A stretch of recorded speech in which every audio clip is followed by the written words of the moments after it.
We're gamers, we like games, we play games because we're gamers. We got no lives, we got jobs, this is our hobby. What? Hello everybody, it's Fep here, and we're doing another how-to for Overwatch. Today we're going to do how to defend and offense. Pretty much some basic tanking for my favorite player, or rather character, Orisa. Your safety is my primary concern. So, first things first, with Orisa, a lot of people don't seem to quite, at least in my level that I play as, which is becoming more and more silver gold rather than bronze silver.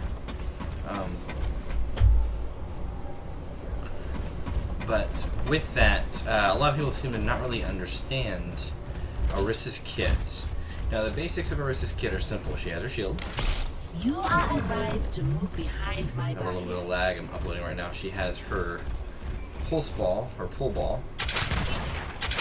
Oof. That lag.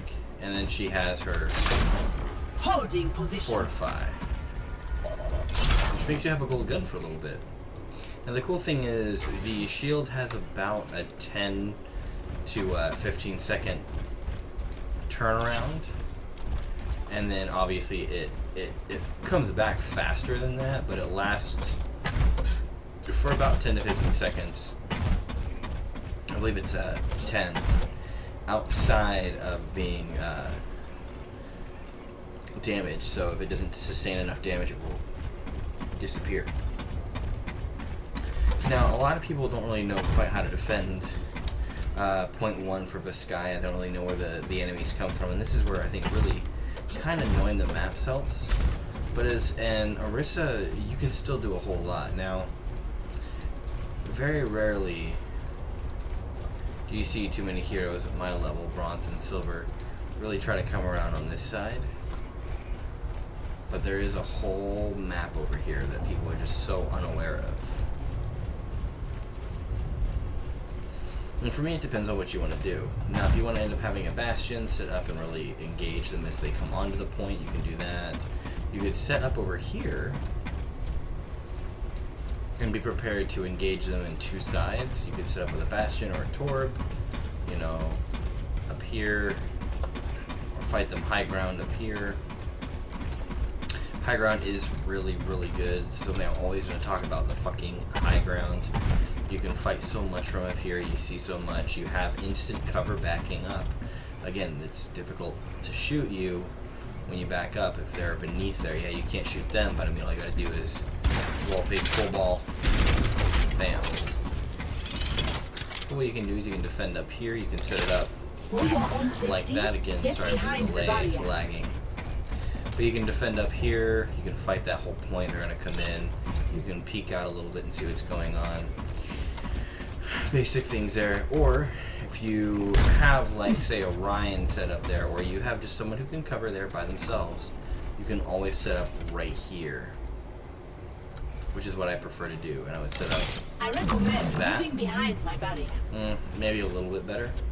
So that way you get coverage over here too, and you defend here. Why? Because they're gonna push through that point. Defending right here is a terrible idea, because you have right there, they're gonna come down and you can't watch it. Then they're gonna sneak into here, and now you've got combat going here.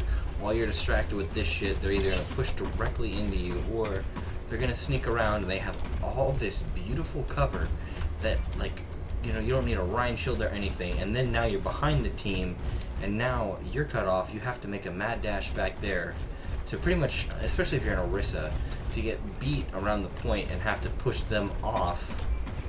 When two, you're probably still getting fucked in the ass from over there. So a good thing to do is to defend right here. Please move behind the barrier. From here you can still fight, you can step out if you need to kind of engage them. You can fortify, step out, come back in. And also the good thing is it gives you so many different angles. You can see them coming up from there. You can see them engaging here. You can step out and see them engaging there. You can step over here. You know, you really just have to step back a little bit to engage the entire fight right here. And then, oh, I'm getting shot too much. I can hide right here. And if the whole team is over here, now I can combat like this. So it's a really great position this little alley, just to fight in for one. I've used it and it's really kicked some ass. You're able to really keep focus on here. The great thing too is this is a great place to kind of focus on because they're going to want to take the point. Another good thing too is you get your ult, you come in here, you place it in here when your team's fighting. So that way, and that's the thing, is just ult placement for Orisa is really important. You don't want to throw your shield and then place your ult right there, right out here, and then come in and have yours be exposed. You want to have it either be next to you so you can defend it, or behind the shield, or you want to have it in kind of a hidden place that still gets most of your team, if not all of them. So another thing too, just a couple of kind of tricks when you're fighting with Orisa. So let's say they push the point and the battle's now right on here, and my whole team's essentially got this side where they're pushing from there and there. So you would come in, and it depends on how you want to angle it. If you're all pushing from this way, you can kind of throw a barrier and kind of fight, fight if you need. Oh, that Mercy's pretty low, she's getting away. Fire that at her, boom, pull her. Get her. It's not working because of the lag. Oh, I got my ult. Well, then I can do this. Hide it right there, and it can help me. Oh, okay, we're doing that. Let's change the angle. Fight as we need. Fight as we need. Oh, Reinhardt's gonna come. Do not fortify. And that's the thing, is a lot of people use their fortify way too instinctively. And the same with your shield too. You gotta be aware of who is coming at you, specifically the tanks and damage. So I know that if they've got stun characters like Doomfist and Brigitte, set that down, fight them, kind of weave through if I need. Oh, they're coming this way. Weave around and fight them. You see him charge, you hear him charge up. You wait that 1 or 2 seconds. You wait till it's fortify. Now he's gonna run into you. Boom. Now you killed him. Because if you aim for that head, you are going to waste him very fast. Same with Brigitte. You can run her shield down pretty quickly. You can pull her up and off. That ball is just a really great tool to really control the fight and the direction of how the fight goes, and where you're essentially controlling in a way where their push is coming from and where their push is going, and that really makes a major difference.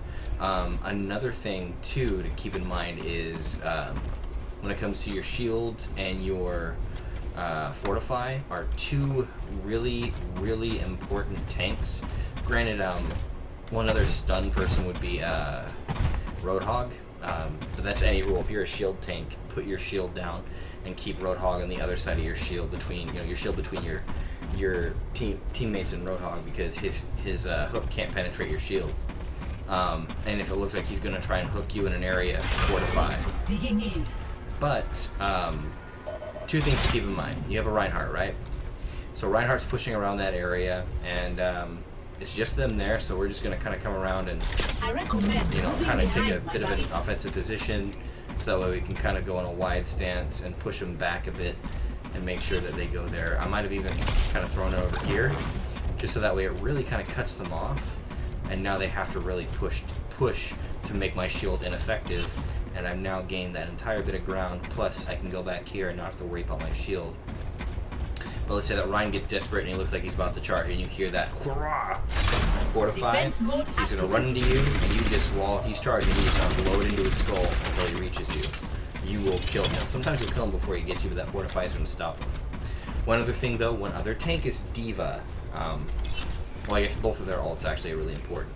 So with a D.Va, always be mindful of when you're placing your shield and how often you're doing it. Try not to become too regular, because if you set up a pattern and the D.Va's smart, they're going to recognize their pattern. 1, 2, 3, 4. For your own safety, get behind the barrier. They'll recognize you're waiting till every 8 seconds to put that thing up. They're going to be throwing it as soon as you hit it, to render your shield useless. So you're in a fight, fight as long as you can. Wait if you can. If you know that D.Va's, it's been about a minute 30, you know that D.Va's probably got their ult. and get into a position where you can really make use of your shield or still get into like a defensive position. So they're probably going to throw their ult, depending on how your team's fighting, into a more open area. You can do one of two things. If you want to push the team back, let's say you have a Reinhardt, you can capture that D.Va ult inside your shield and push with the Rein forward or the other tank forward, or you can obviously put it in an area, like let's say our team's all right here, we can all kind of get behind there. Well, now we're all pretty well protected as long as we're all hiding. We're probably not going to get killed by that ult and still can fight behind the shield and be able to fight another day. Another thing though that the shield is excellent for when combating Reinhardt is his ult. So Reinhardt's coming around, you put that barrier up and fight him, and then you hear hammer down. Well, if you're behind this shield, then the shield's between you and Reinhardt, his hammer down's useless. And now he just wasted his ult, exposed himself, and you just punish him for it. It's little things like that that really people need to pay attention to when it comes to fighting other people. Obviously, again, everybody's got their own little things. Everybody, for me, Orisa can pretty much combat most people, at least somewhat proficiently. You have some difficulty with really mobile characters like, say, Tracer and Pharah. Pharah, you know, you've got to try and do that, but you've got to lead, you know. As you can see, you've got a bit of a delay in where those go, and if that's a Pharah, you've got to kind of lead her. There you go. Super shield. And just knowing too the placement, like if you're combating back here and you see there's a, you know, sniper somewhere up in this area, up on top of this building right here, don't put your shield right there. You know, unless you're gonna combat really close, because you don't want to end up giving it to where they can shoot right over your shield and fuck you up. And little things too is knowing how to do that. Let's say you got a Junkrat or a sniper or someone up there, and they're really giving you shit, and you just really need to pull them down. For a shield, pop that, pull them down, and now, well, of course that wasn't quite as good, but you'll know when to do it. You pull them down, and now they got to contend with your whole team. And you're probably going to win if you do really well here, especially if you have a good team of cohesion. You can obviously defend from a lot of different positions. You can come back here, you can move around, you can come over to this way and get the high ground from up there. I've done that before. I've been one trick that a lot of people do, I call it the Orisa sacrifice, which is you come down and you see that they're pushing from that direction. You throw a shield for your team to fight behind, and you just unload on top. So that way, they're going to focus you, fortify, fight them, pull them in, and then you drop down to fight with your team. It's a great way to kind of split the difference, especially if you don't have like let's say you had a Bastion or a Junkrat, or you know, someone who was able to offer a decent amount of fire to kind of really hold them down or kind of deny them any mobility, and they're lost. Like you had a Torb, they destroyed the Torb turret and killed your Torb that was up here, or something like that. You come up here, you can then give them a shield and still just fight. And the same thing goes on this end too. Let's say that they're, for whatever reason, trying to push that direction, which is stupid. You can do the same thing and give them defense. And of course with that side too, you can even, you know, pull up the people that are trying to come around and hold them back. And you can, you know, drop down, throw that there. And you can see too, it's gonna go quite a ways, you know, to really help your team. But yeah, that's what you would just do there. So that's defending point 1. Now let's get to defending point 2.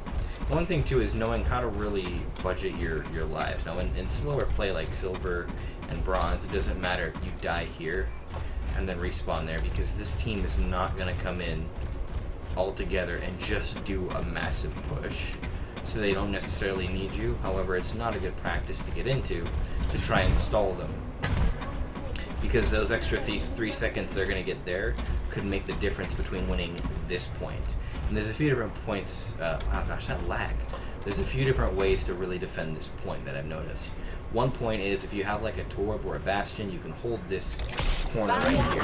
And while that is very dangerous, it does give you pretty much, you have just right here that really is exposed.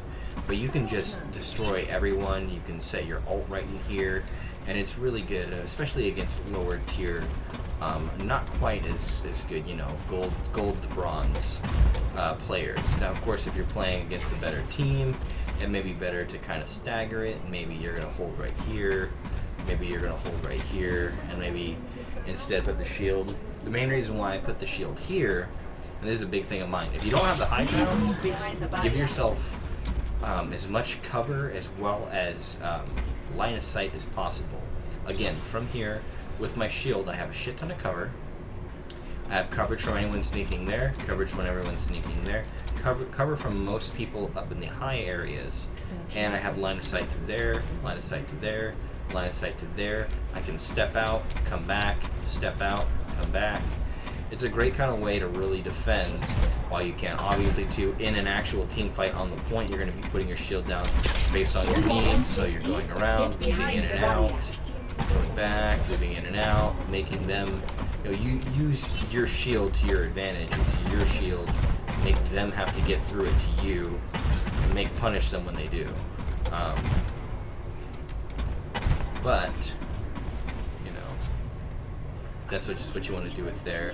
You can try to do the high ground. I don't use it as much as Orisa in here. I prefer to use it for like damage characters, defensive or offensive, but you can. I mean, one thing you could do essentially is kind of plop that there and then fight along here, but you are this big ass fucking target. Gosh, that lag. One other thing you could do as well, is if you wanted to, is you could kind of come up here and you could really defend most of this area, fight there, kind of fight down on them, pull anyone who's, you know, going down there, pull them out, find any alongside there, cover those people on the top, cover them, and just keep an eye out for what's kind of coming. But that's really, you don't want to push too much. I mean, you can do the same thing on that end, it's just they have a better chance of really sneaking around and fucking you up. Where here they'd have to run around, and you're probably going to see them running around down there. You're not going to see them as likely when you're there. Plus, you got those fucking things they're going to spin around on, and that's just not a great place to be for defense. This side is a lot better. A few other quick things I kind of want to do just as a tank when it comes to being a shield tank is this. First off, never yell at your tank to shield. They know what they're doing. It's just as annoying as yelling at a healer to heal you. They see those big fucking, you know, your healer sees the big red fucking crosses. I know my shield is down. However, if I have a fucking Bastion and a Soldier and an Orisa and a Pharah and a Junkrat all pushing the point, you know, or a Diva or whatever, and I've got my shield out, this 900 damage is gonna last no time. And I have 7 seconds for it to come back. So this is gonna be gone in about 3, and you're gonna have 3 to 4 seconds to wait for it to come back. And that's, it's annoying. Don't rely on the shield. Another thing, don't everyone get behind it.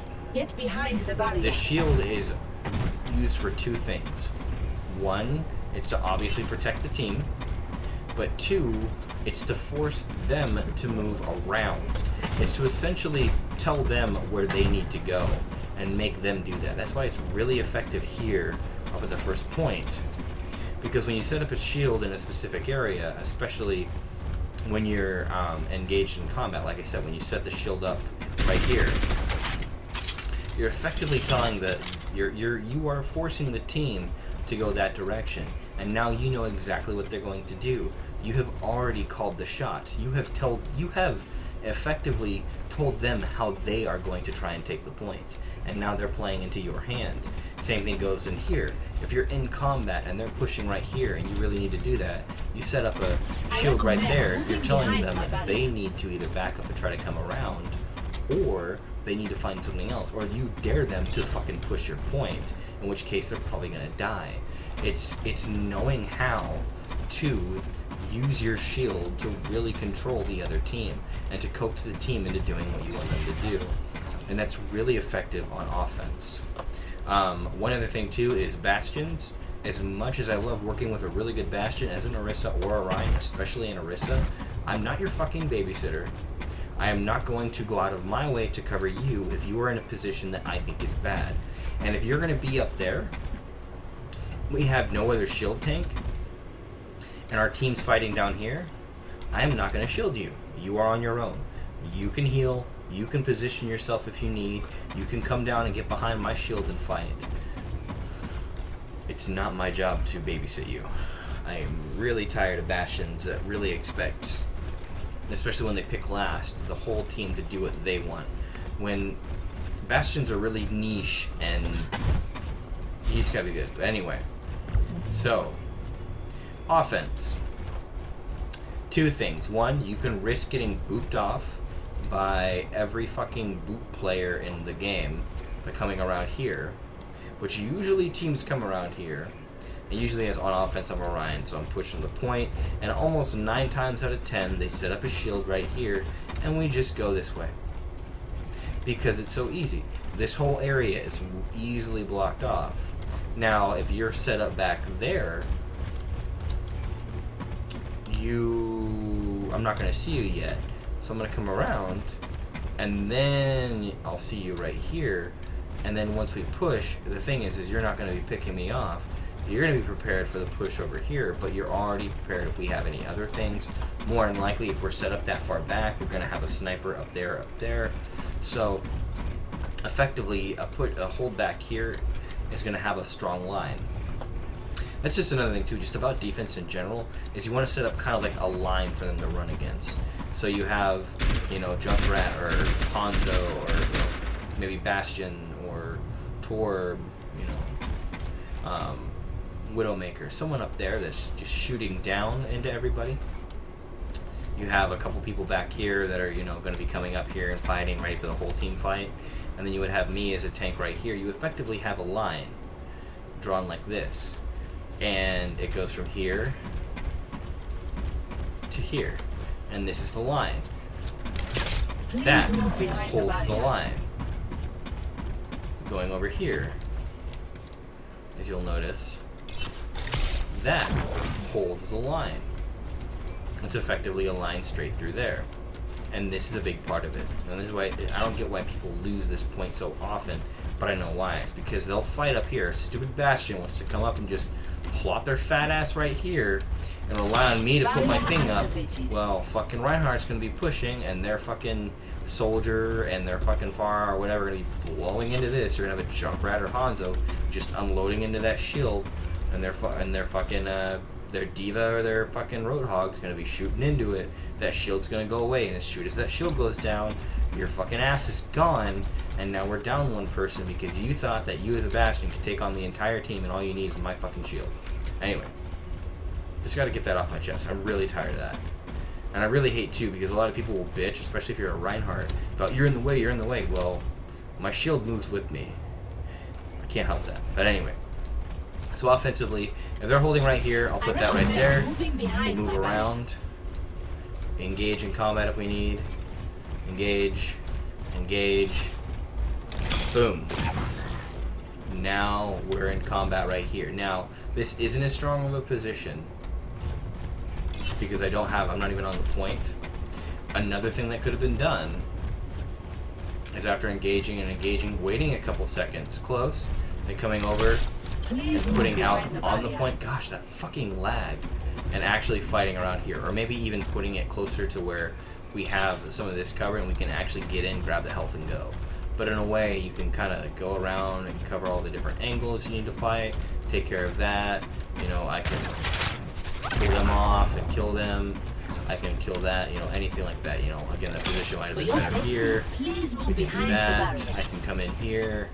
If we're getting really fucked up in here, I can set up in here. Now we're pretty well protected inside here. You can fight for a little bit, then come back out. I mean, there's so much you can do in offense. It's about pushing the point, and it's pushing every few seconds.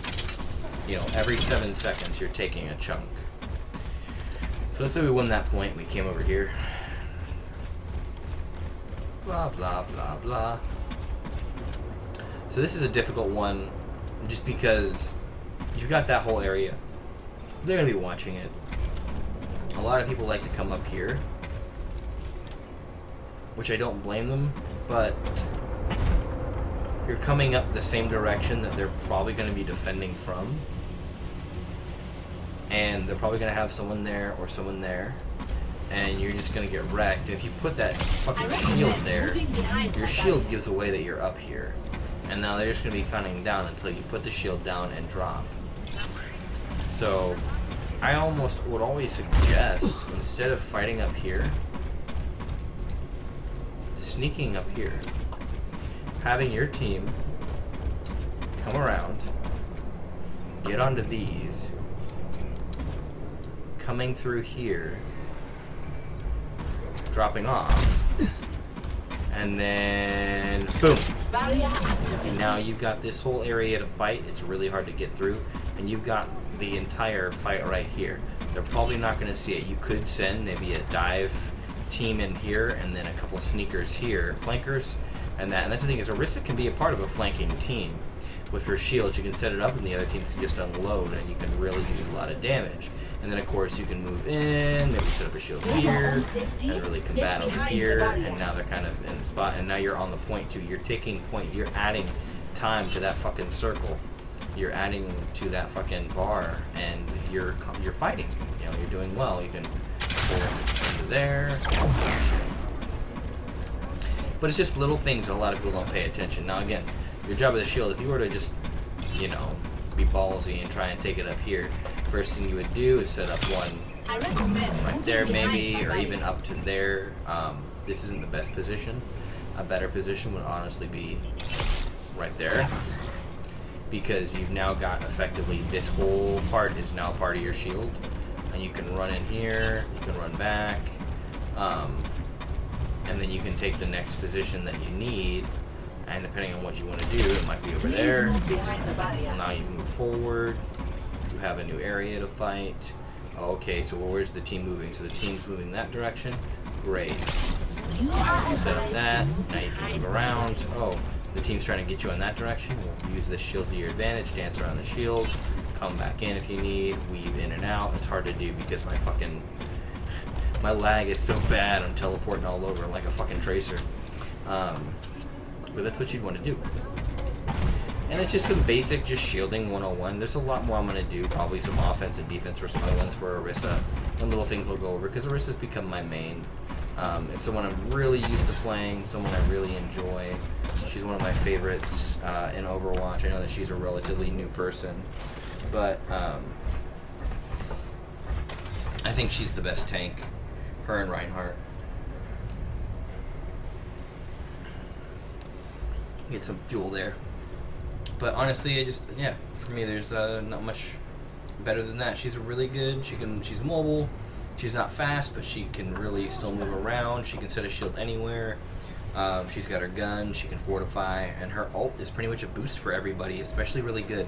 That ult is great for a push or for defense. It is a game-changing ult, because if you combo that with any other ults, you're going to effectively boost their abilities. Combo it with a Bastion ult, combo it with a Reaper ult, combo it with any ults that involve a major attack where boosting them would do a tremendous amount of damage.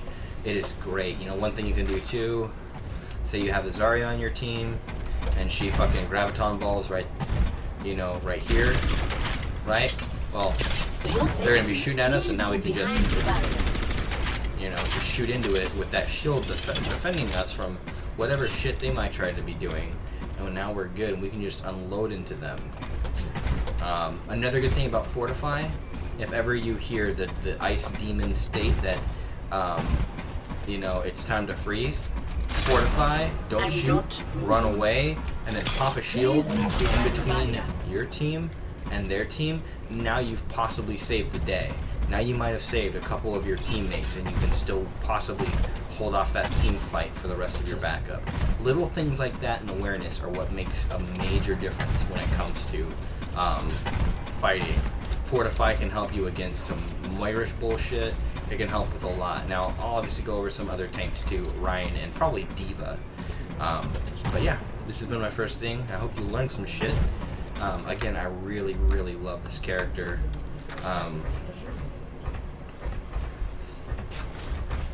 There isn't really a whole lot I can say. Oh, I got pulled off Overwatch. But yeah, I guess we did that too long. So again, thank you so much for watching. I hope you enjoyed it. Make sure to give that like button a nice good game on its top little butt. Of course, if you do like this video and you like my content, make sure to subscribe. Also, make sure to check the content down below. There's some amazing stuff that you might really enjoy from some of my other stuff, my other how-tos, my reviews, other games, my Overwatch live streams I've done for a while. All sorts of great fun stuff. So thank you again for checking this out. Check out the other content creators as well, and you have a good fucking day. Bye.